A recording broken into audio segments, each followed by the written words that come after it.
We care about the passion of the topics, and we're here for the community. So we're glad to be here. I think I speak on behalf of everybody. I'll let them speak for themselves, but I'm glad to be here for sure. My name is Topher Morrison, and if you haven't seen me in the news or you haven't heard of me, that's because I'm the underdog in the race. And we typically, underdogs don't get as much coverage as the other ones do, and that's okay. I don't mind fighting for it. We are a grassroots campaign. I'm a hardworking small business owner. When I say hardworking small business owner, not the kind that has a vacation home in the Hamptons, the kind that freaks out every other Tuesday when payroll is due. So I'm a hardworking small business owner, and I fundamentally believe that we spend way too much time, energy, and focus as a city trying to recruit large Fortune 500 companies to the area, when we should be spending our time, energy, and focus building the next Fortune 500 company from small businesses that are right here in our area, in our backyard already. Now that doesn't mean that I'm anti-big business. We'll still play that game, but we're going to play it better. We're going to play it smarter. Instead of playing the game of recruitment with them, we're going to play the game of attraction, which means we're going to make this city so appealing and so good for them, they want to move here. They don't come to us and say, convince me why I should. For small businesses, why is this important? It's because 98% of Tampa's economy is because of small business owners. Now, this is significant because when you spend $1 in a small business, 70 cents of every dollar stays right here in Tampa. But when you spend $1 at a conglomeration, a national brand, a big, large company, only 30% of that dollar stays here in the Tampa area. Why is that important? It's important because what's inevitable is the economy is going to turn. Whatever goes up always comes down.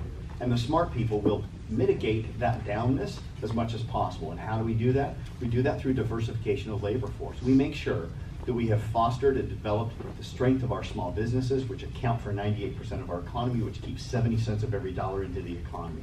When we do that, that's much more intelligent. I'd much rather have 10,000 small business owners hire one person each than have one company hire 10,000 people each, because when that happens, we have massive layoffs and it truly does hit our economy. I'm running on 3 main platforms as a small business owner. And I will say this, by the way, I do feel that small business owners make far better mayors. And the reason for that is because as a small business owner, and if you are a small business owner, I'm sure you can relate, we never have enough time, we never have enough money, we never have enough resources. We have to take a dime and stretch it into $1. And these are fundamentally things that mayors need to be good at. I'm running on 3 main things inside my platform. First and foremost is to take Tampa and make it a 100% green renewable energy city. No longer do we have to have debate about whether or not we should do what's right for the planet or what's profitable. Because today, with technology the way it is, what's right for the planet is the profitable way. But not when we have special interest groups putting their noses into where politicians are at and letting them get away with corporate murder. When we see things like TECO right now developing their second energy plant, which is old-style coal technology, to me, this is a step backward. It is not a step forward. So we're going to make this a green renewable energy city. This is important, by the way, on the attraction game, because if you look at new generations, one of the first things they're looking for is the city a healthy place for them to live? Does that include effective transportation to where they don't have to pollute the airways with cars? These things mean things to the new generation, and we better be listening. The second thing I'm running lays right into that, which is transportation. Little known fact about myself, I sold my car 9 years ago to play a 30-day experiment to offset my carbon footprint, just see if I could walk everywhere. I loved my 30-day experiment so much, it turned into 60 days, 90 days, 6 months, 1 year, and it is now 9 years later and I still don't own a car. How do I get where I'm going? I walk, I bike. If you haven't biked recently, I highly recommend it. You feel like a 12-year-old, it's pretty cool. I take the bus, I use mass transit like TECO streetcar, and I'm blessed in that if I have to, I can take Uber or Lyft, but there's a lot of people in our neighborhoods that don't have that luxury to be able to do that, and I think we can do better taking care of those people.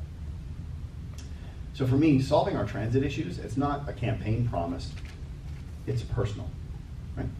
And then the third thing I'm running on is social justice. For me, social justice is a very wide swath, and it includes a lot of things, but first and foremost, I fundamentally believe that every Tampano should have the ability to have one job to enjoy their life, not 2 or 3 jobs to stay alive.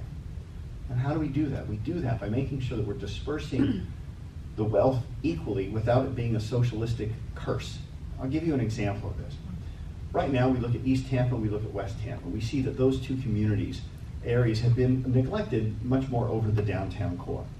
Well, if you look at all of the government contracts that the city is in charge of, we have a list of entirely known small business owners, which are minority business-owned certified companies, both Latino, Hispanic, and Black-owned businesses. It might surprise you, though, to discover that only 2% of the government contracts are given to minority-owned businesses. I don't know about you, but I think we could do better. I don't feel good when I hear that number. Do you? I think we could do better.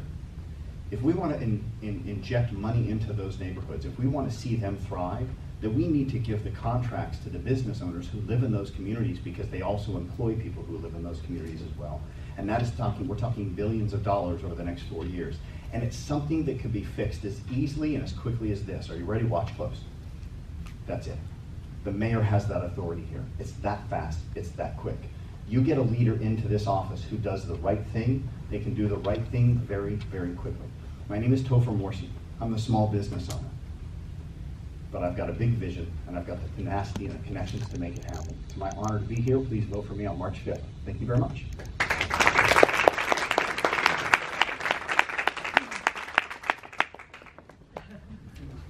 Tough job. Next, we have. All right. Don't look at us.